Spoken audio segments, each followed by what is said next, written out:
ketemu lagi dengan terapis autisme. Kali ini saya akan membahas kontak mata.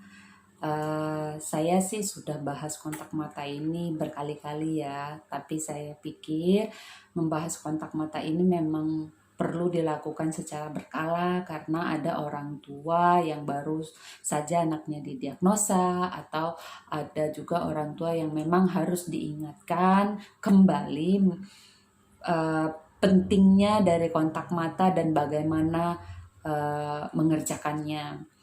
Di kurikulum itu dituliskan kontak mata ada di awal. Kebutuhan dari kontak mata itu secara psikologis, secara perkembangan memang dibutuhkan, apalagi joint attentions, karena itu adalah kemampuan dasar yang harus dimiliki. Tapi yang perlu diingat adalah cara kita mendekatinya.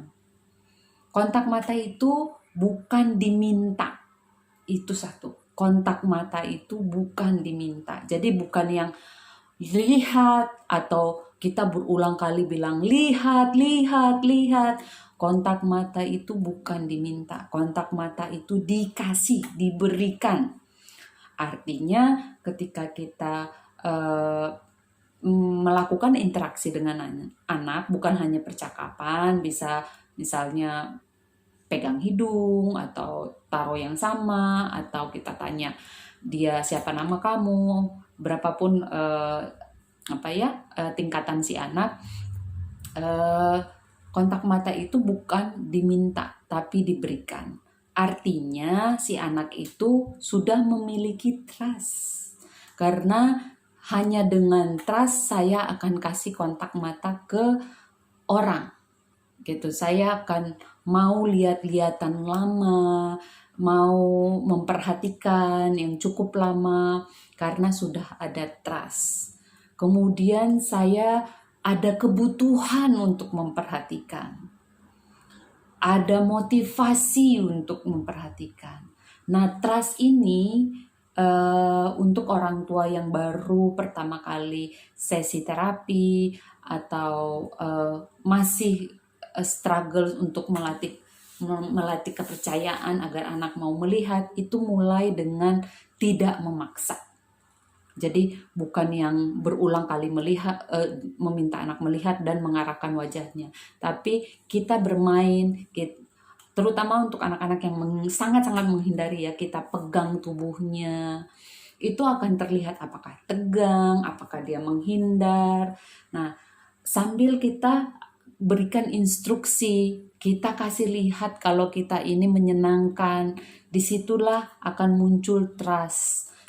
Kemudian dia juga akan melihat, oh ini orang gak maksain. Kemudian kita tambahin lagi dengan kebutuhan dia.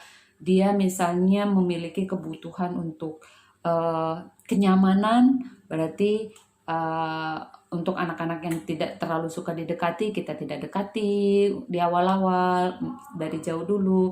Kalau anak yang kebutuhannya dia dipeluk, maka kita akan sering-sering pijet, sering-sering, sampai muncul ada trust di situ, ada kebutuhan di situ.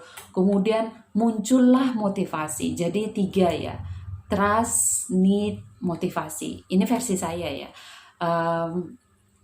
Ketika ketiga hal ini muncul, maka keautistikannya dia. Ingat ya, anak-anak ini kan tidak mau melihat karena mereka autistik. Diagnosa awalnya autistik. Jadi dia memang memiliki karakter tidak memiliki kontak mata. Jadi ketika anak tidak melihat itu, ya karena kondisinya dia. Bukan berarti kita menerima, tapi kita bisa build up dengan pelan-pelan, kita bangun dengan pelan-pelan. Kalau anaknya sudah cukup besar, dan teman-teman misalnya atau orang tua di sini memperhatikan, anak itu ditanya dia nggak mau lihat, atau ketika ditanya malah melihat ke arah yang lain, itu bukan berarti dia tidak mendengar atau tidak memperhatikan. Karena terkadang dengan tidak melihat itu membuat dia lebih fokus.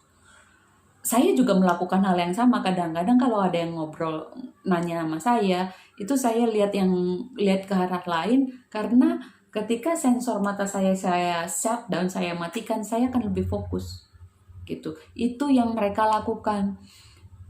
Gimana kita tahu dia berpikir? Lihat aja matanya, apakah mata yang staring, bengong, atau yang berpikir gitu. Kalau dia memang berpikir, kasih waktu, biarin dia nggak melihat, tapi nggak usah kita bilang ayo lihat dulu gitu, kecuali memang programnya membutuhkan anak itu melihat ke bawah. Itu pun kita tidak bilang lihat gitu ya, kita bantu dengan motivasi dan need-nya dia di situ. Gimana caranya semua itu bisa berlaku ya, si trust, need, motivasi itu lewat apa? Lewat pairing. Kita harus menjadi orang yang menyenangkan. Kita harus jauh lebih menyenangkan dibandingkan makanan, dibandingkan minuman, dibandingkan mainan. Karena ketika program dimasukkan, kita sudah siapkan reward, tapi kitanya bukan seseorang yang menyenangkan untuk ngabisin waktu selama sesi, itu juga akan struggle buat anaknya memunculkan motivasi mau ngerjain tugas-tugasnya dia gitu. Jadi kitanya sendiri yang harus menjadi reinforcement utama. Ya, yang perlu saya garis bawahi adalah kontak mata itu betul harus dikerjakan, tapi bukan diminta, namun diberikan oleh anak gitu. Oke, semoga bermanfaat. Jangan lupa komen di bawah.